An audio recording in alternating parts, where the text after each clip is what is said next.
Nice cup of tea for a cold day and to record a video because the weather is pretty bad and I'm surprised the lighting is actually pretty good.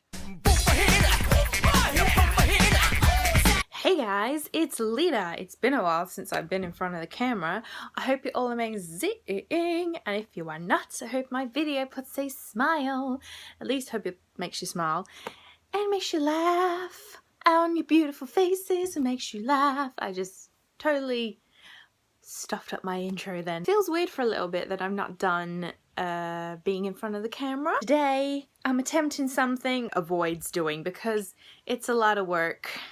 No, I can't do this. I can't do a top 10 list. I have been putting off doing like top 5 lists, top 10 lists, probably for the longest time. Probably because of all the work that goes into it. You know, because they end up being really, really long videos. So I'm attempting for this video to be at least 10 minutes because I could talk about the anime I'm going to be talking about in this video for a long time. And I feel like every YouTuber says that, you know, really long time, because there's probably a million ideas that us YouTubers have that want to do for a really long time. But for me, is one, as you can see in the title of this video, is my main interest in anime, unknown hidden gems of anime. And when people use these terms of unknown hidden gems, what I would class to me is unknown hidden gem are just shows that aren't talked about a lot and are just obscure. You're gonna find if you scroll through YouTube there's like a million top 10, top 5 lists, whatever, of hidden gems or like unknown series. Some that even today I would consider, you know, sort of many known among the masses of anime fans, to be honest. When it comes to hidden and unknown anime, it's not always about it has to be old, from the 80s or 90s.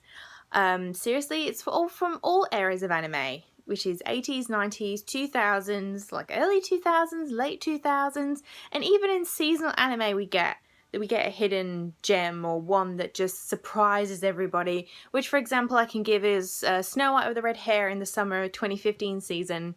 Everybody thought it was going to be like a typical fairy tale, but the show ended up being so much more than that, than a fairy tale of a prince falling in love with a commoner. Both protagonists end up being really strong characters and there is a great foundation and chemistry between all the main characters, and of course it ended up being a great show. I've already talked about that show. I love that show. Over my years of watching anime, I've come across some like gems that have just made me go, oh yes.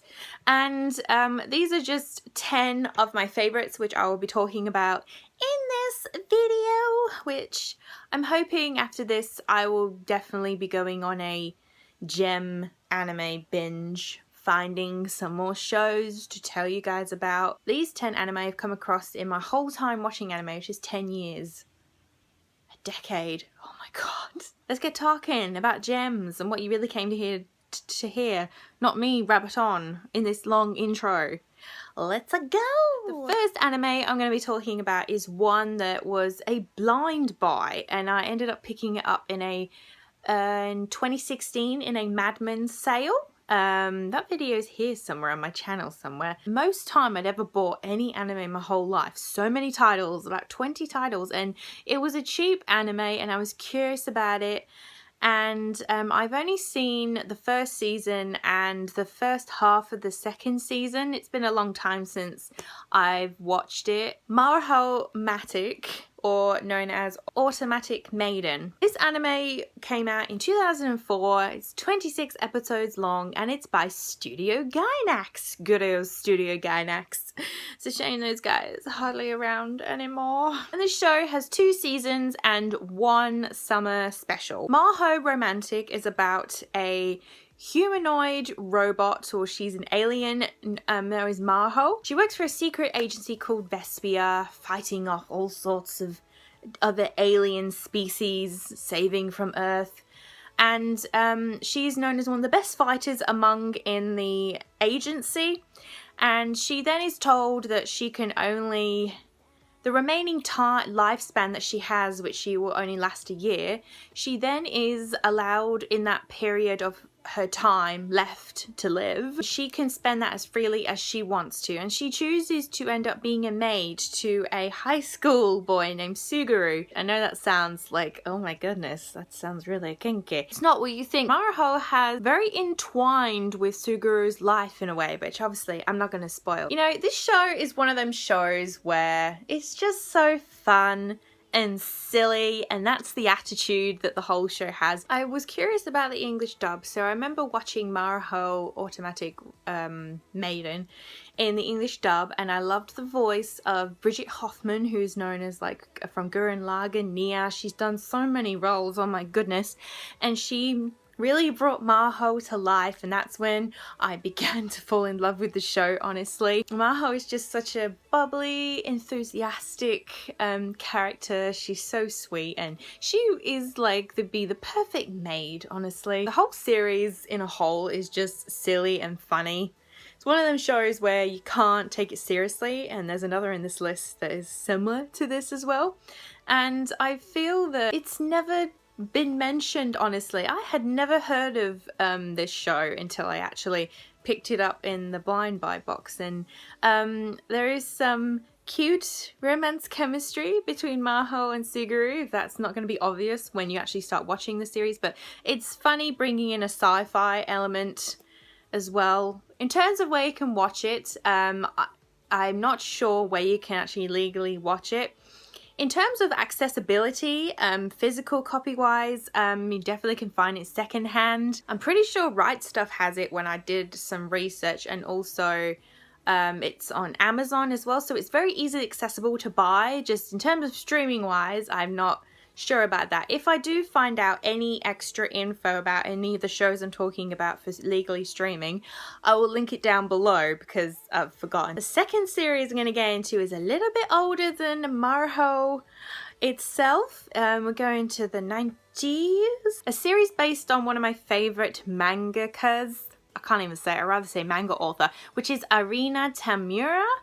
And I love that woman's work so much. This is a shoujo magical girl, and it is Kamikaze Kaito Jeanine, or known as Phantom Thief of Jeanine. It came out in 1999. It's 44 episodes long, and it is by Toei Animation. Interestingly enough, I really wouldn't have picked Toei Animation. This series is about a young girl, 16-year-old Marion, who ends up being the reincarnation of Jeanine d'Arc, and she ends up during the night transforming into this known as Thief. She is claimed as. She goes and everyone says steals paintings. Inside the paintings are actually demons who overtake people with weaker hearts or people who are emotionally distressed and take advantage of them and just take over them. They turn dark, la la la.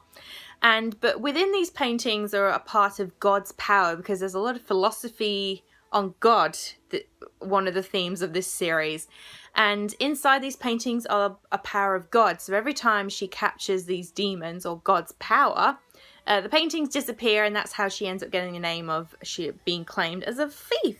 Things get awkward when her best friend is the chief's daughter, who is trying to capture Thief Jeanine, and also a rival comes, which is Chiaki, this Sinbad, he's known as his alias name, comes to also steal the paintings. I watched this series way back, and I really fell in love with the story. A lot of love drama that goes on, particularly between obviously Sinbad and Marion. She gets quite gritty at times in this 90s series, particularly in the love aspect. There's a lot of betrayal and lies, and it's really like exciting, to be honest. I really wasn't expecting that when I actually really got into deep in this series. And the whole God philosophy theme in the series actually works really well in the plot. It doesn't go too philosophical when it comes to like talking about God and that, but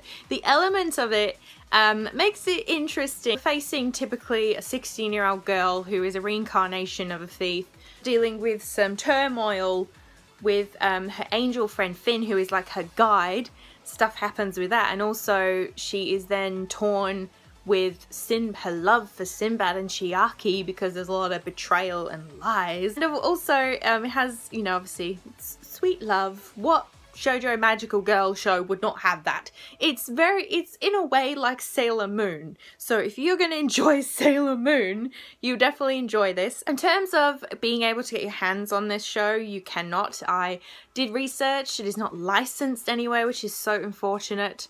The books you can. I actually own nearly all of the manga series. I'm just missing volumes 1 and 2. Right, moving on to number 3, which this is an absolute favorite for me, and I have had yet a chance to discuss it on the channel.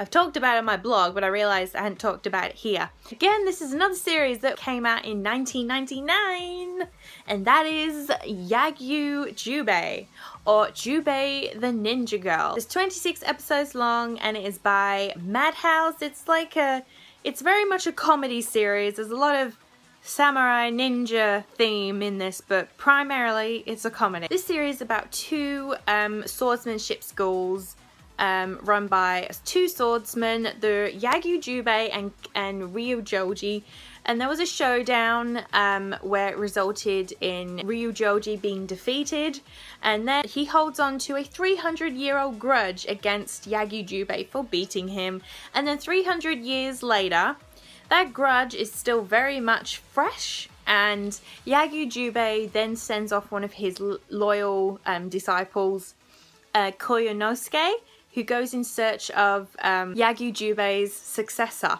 or reincarnation. That's when he comes across Jiu Nanahana, who then ends up transforming into Yagyu Jubei, becomes a successor, and then finds out the Ryu Joji grudge is still fresh, and that's what the basic plot is. Now, like with Maruho Matic, as I said, this is the other series I said that was, you cannot take seriously with the plot. This series is absolutely hysterical, and it comes down to its characters. The enemy, technically we have the Ryu Joji, who has the 300-year-old grudge.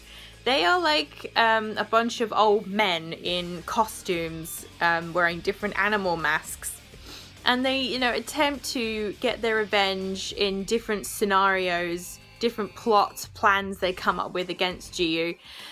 And it always ends up dooming to fail, and it's just absolutely funny. And the same as we have our main protagonist Jiu, who does not take the whole reincarnation thing seriously and pretty much is in denial for most of the series, the first season anyway. Because then the second season was developed a few years later.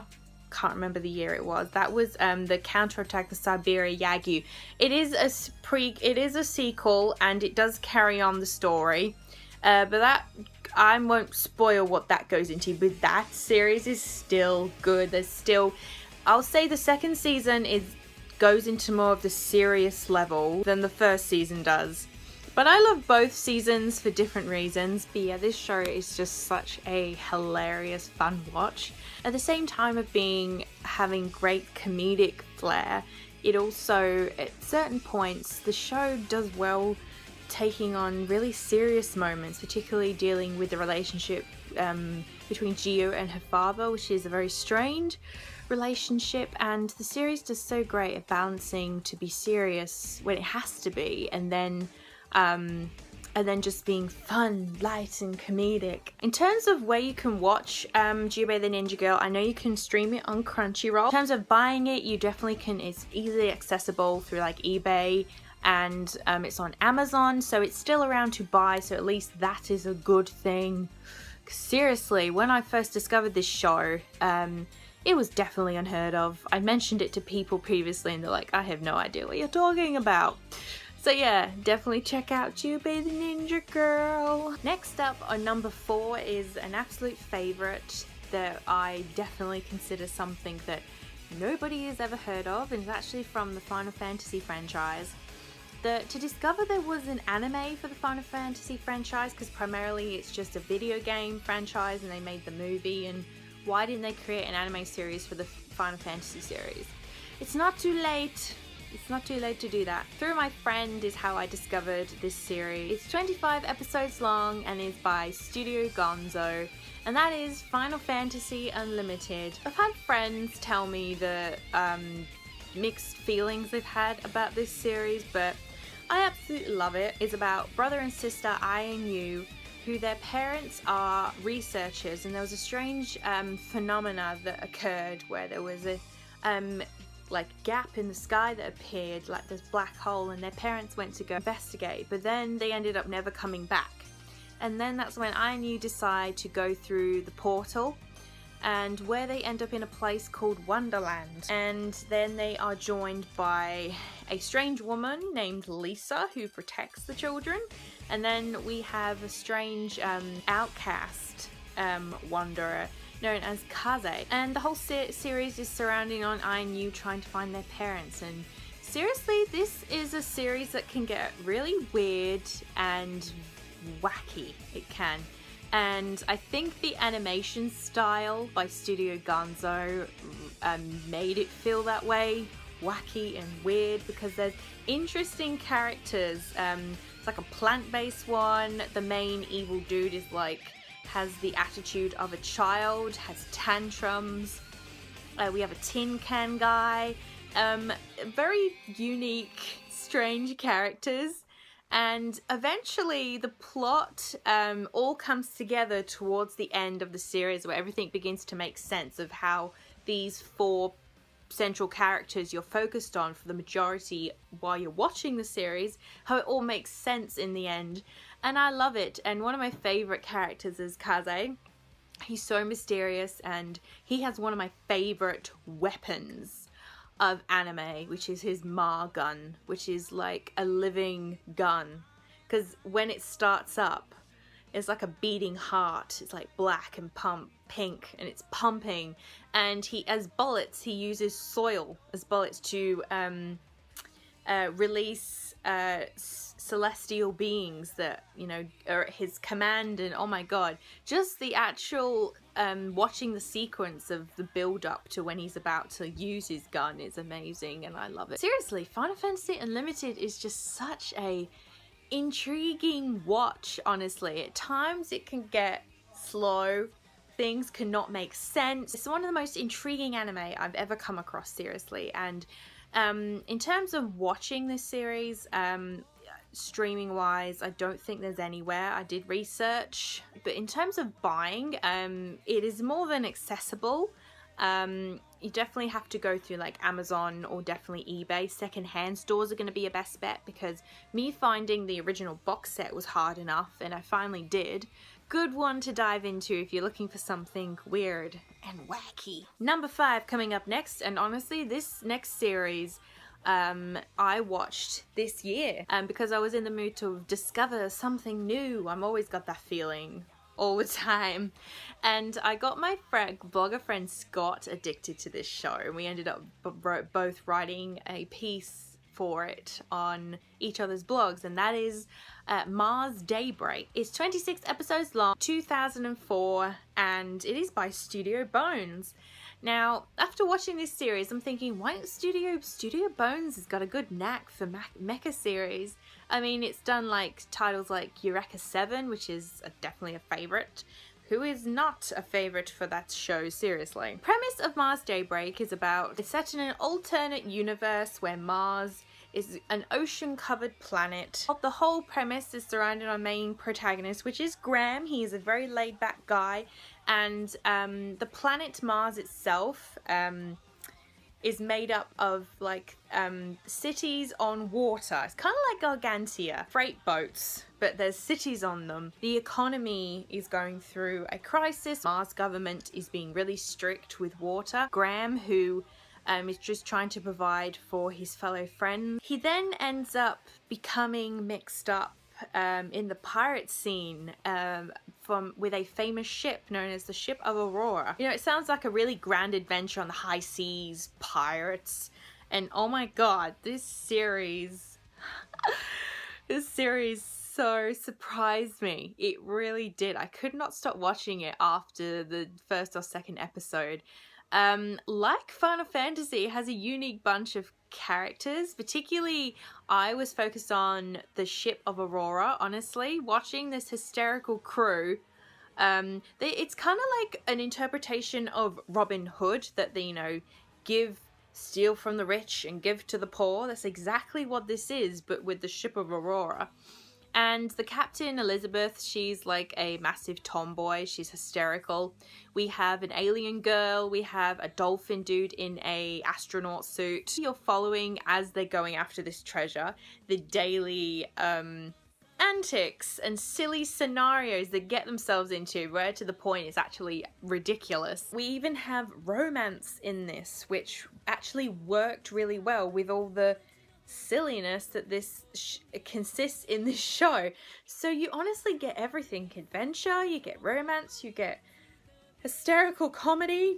This series has it all in terms of in a mecha package. And in terms of watching Mars Daybreak, you can watch it on tubetv.com, which is only really available in the US. And in terms of buying, it is more than accessible. You can definitely get it on Amazon for a decent price. So that is Mars Daybreak, everybody. Next up we have is a show that I feel is known a bit more now, but back when I discovered it, it really wasn't. And again, I found this through my friend. And I absolutely love this series, but again, it's a show that's judged upon because of its animation. And that is Noir. And this show is 24 episodes long. It came out in 2005 by Studio Satellite. Noir is about, takes place in the future between two dimensions that are at war. A group known as the Dragon Cavalry, who are sent to the past in search of the only thing that can stop the war between these two dimensions, which is the Dragon Torch. And part of the cavalry comes across two kids, which is Yu and Haruka. He believes Haruka possesses the Dragon Torch, and he also tells them that he is Yu's future self. It's a time skip anime, a lot of time stuff going on in this. And one of the things about this series that was judged upon, as I just said, about the animation style, because it looks like somebody, a 3-year-old, has drawn the character designs. Honestly, I feel this is a series you should not let the animation put you off. Just as people have said about the ping pong, the animation, don't let the animation put you off. Characters in Noir are fleshed out very well, and as the name of the series, it says itself, Other Self, it is about discovery of yourself, one of the themes are. And I like how that theme is explored in the series through each of the group of characters. As a whole, was such an interesting series, exploring yourself or your other self. If you want to watch Noir, it is more than accessible. In terms of physical copies, you can get it on Amazon, you can get it pretty much anywhere. And also streaming wise, you can watch it on Funimation and you can watch it on Crunchyroll. Alright, next one I'm excited about because nobody has ever heard of this show. Most definitely not. Probably my YouTuber friend Dynamic Dylan knows about this show, which we discovered we both love this show.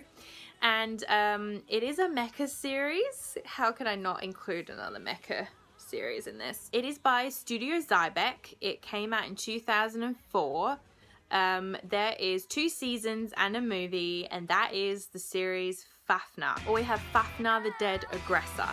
Now, I discovered that series again through my friend. Fafner, in terms of the plot, there is a lot to explain, but I'm going to keep it as short as I can. Where Earth is taken over by an alien race known as Festums, and them creatures look weird as. A group of individuals on an island who like to hide themselves from the world with their advanced barrier, the camouflage barrier. Among them are a lot of young pilots who go out and battle the Festum alien race. In terms of the plot, things can get a little bit complicated. I've not watched Fafner in a long time. I've seen the first season. There is the movie Heaven's Loss and Earth, I think it's called. And then we have, when the second season came out in 2015, they continued the story from season 1, because I was so glad about that, because I thought how the story ended with season 1 in the movie, I thought we're not going to get another conclusion. Then we got one in 2015, which I remember I was so ecstatic for. So in the end, Fafner finally got its conclusion finally. But this is a heavy series in terms of plot. can get confusing, which a lot of people I know get put off about mecha. But honestly, the pure focus, if you forget the Fasten enemy, is on the characters, obviously, and there's a lot of tragedy in Fafner, there is. But honestly, things get so incredibly interesting in terms of learning about the Fasten alien race and the reasons why these pilots fight, why they choose to fight, they do. In terms of accessibility for Fafner, you can easily get it secondhand. I know you can get it through Amazon still. We're on number 8. Oh my god. Now you people see why I avoid doing all these top 10 lists. But the next one I watched sometime last year. I found it on Crunchyroll. And this series is actually a sequel to a movie people might know called The Princess and the Pilot, which I need to watch. And that is by TMS Entertainment. It is 12 episodes long. It came out in 2004, and that is The Pilot's Love Song.